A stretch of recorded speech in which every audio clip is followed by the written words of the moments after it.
All right. Well, my name is Johnny Martinez. I've been coming for 8 years. Um, I was I was loved as a child. It wasn't the best of childhoods, but it wasn't the worst. It was very much dog eat dog world for me. My father wasn't very easy. He was he was a worldly man. My life was darkness. Like I said, with my father, it was he drank, and at that time, that was, of course, his guilty pleasure. But there were times when I got older, and he would like, "Why are you looking at me like that?" And I never told him, but secretly I was praying for him because I didn't want the repercussions. My biggest fear was, if my father's like this, is my father like this? And I think a lot of us feel that our earthly fathers represent our godly father, and that's a very huge misinterpretation. But growing up, I had a best friend who is still a servant of the Lord. She introduced me to Christ in her own way. She made it fun where I wanted more.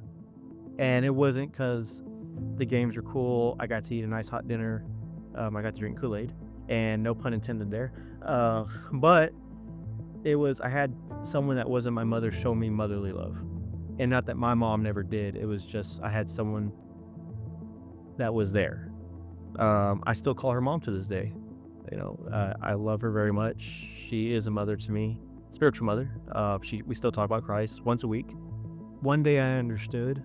My mom was at San Antonio Community College at the time, and they met David Robinson, and he's my favorite. With his autographs, he would give you a Bible verse, and this is where it clicked.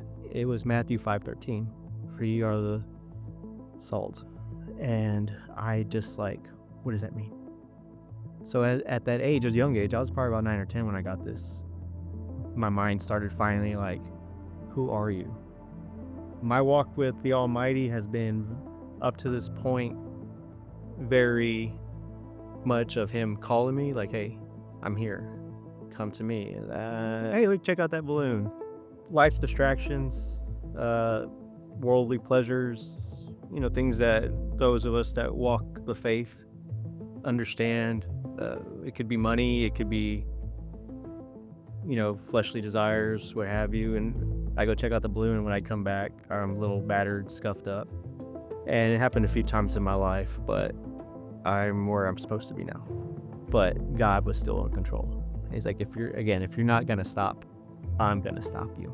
So I'm driving my truck at the time. It's lifted. It's all the things that high school kid wants, right? And it's like, I never had one of these, so I want one of these.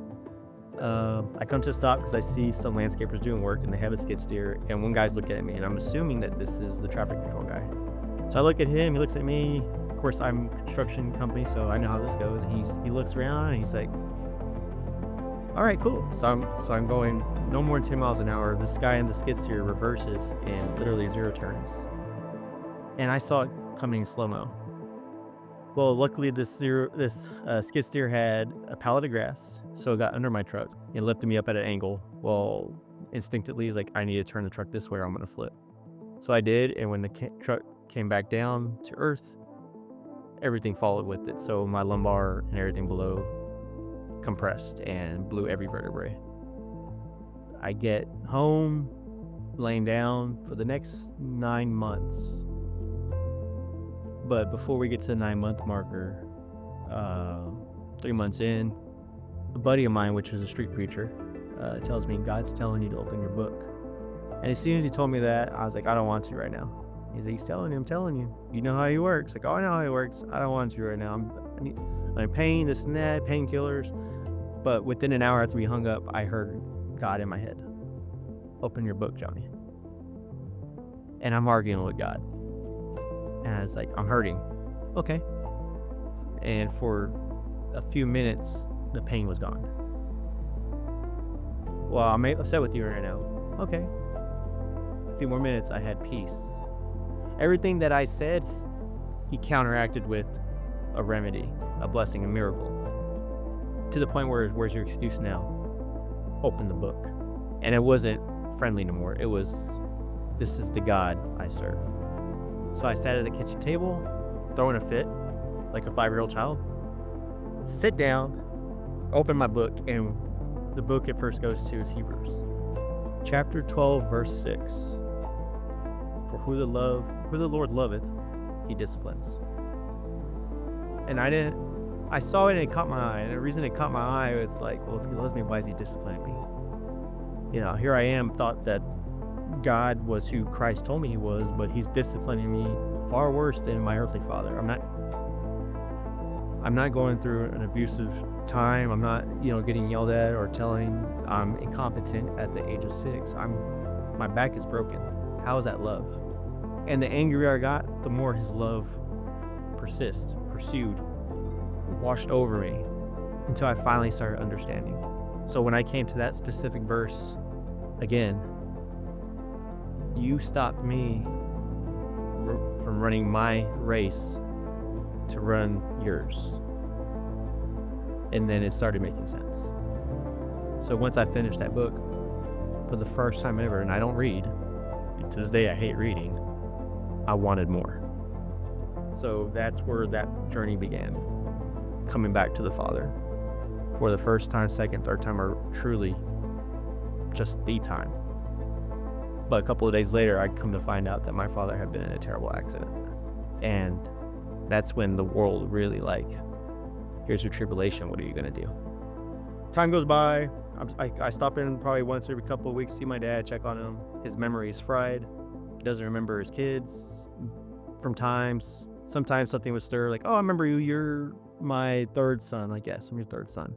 My father was very war-torn with his own dad, my grandfather, which treated me like gold, and I loved him with a passion, but their relationship was rocky like mine was with my father. And well, when my grandfather passed, my father spiraled and got to the point where he was at that moment.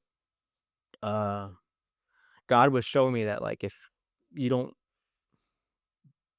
figure out how to forgive him, this is going to be you. 2-3 weeks after the last time I saw him, God's like, I need you to go see your dad. No. I said, I need you to go see your dad. No. The whole time, mind you, it's about a 40-minute drive back here to town. I'm arguing with God. So when I came to stop and I finally realized, where am I at?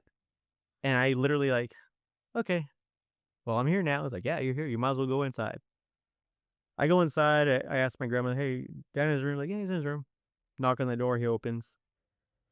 And I'm standing there. And at this time, my dad's mentality is literally like a 5-year-old. Hey, check this out. Check this out. And he's showing me these things. And I'm trying to be patient with it. And I'm trying to love him. And I'm getting so frustrated. I finally heard God say, you need to forgive him now.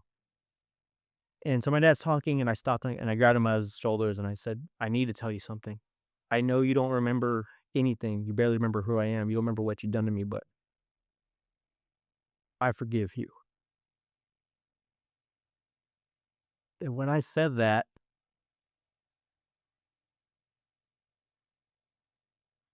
when you're carrying a workload, carrying laundry, carrying stress, you feel the weight hold you and bear you down, and you're walking and you're dragging, you're crawling and you're scraping and you're doing everything you can just to move forward, because you're like, if I walk far enough, some of this stuff will start falling off. It doesn't fall off.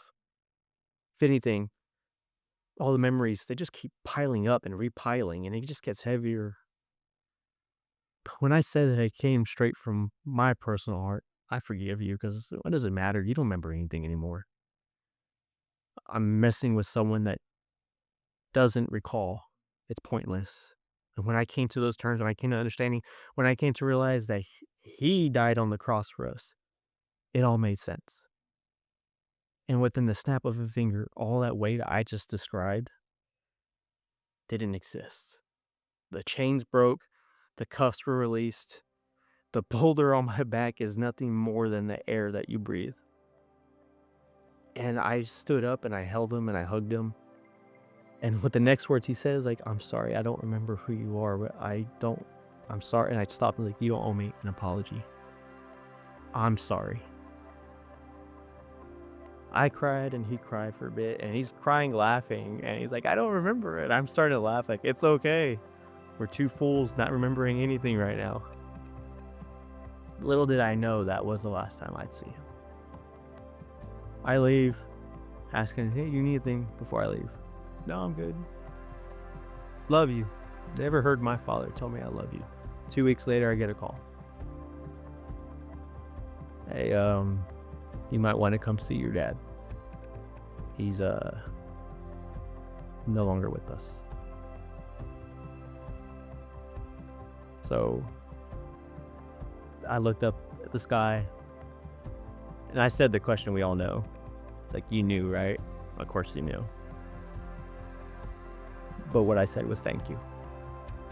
Because you're right. If I didn't have grace, if I didn't have mercy like you've shown me, I was looking at a mirror image of myself. When I go to sleep crying at night, because I just got done praying to the Almighty, the Alpha, the Omega, to the beginning and the end, it's with joy and compassion. When I used to go to sleep crying when I was little, it was fear, lost, alone. And the biggest thing that God will tell you, and the biggest thing He told me, because I've questioned it, like, am I still yours? And it's like, son, I never let you go. To be called son by Him,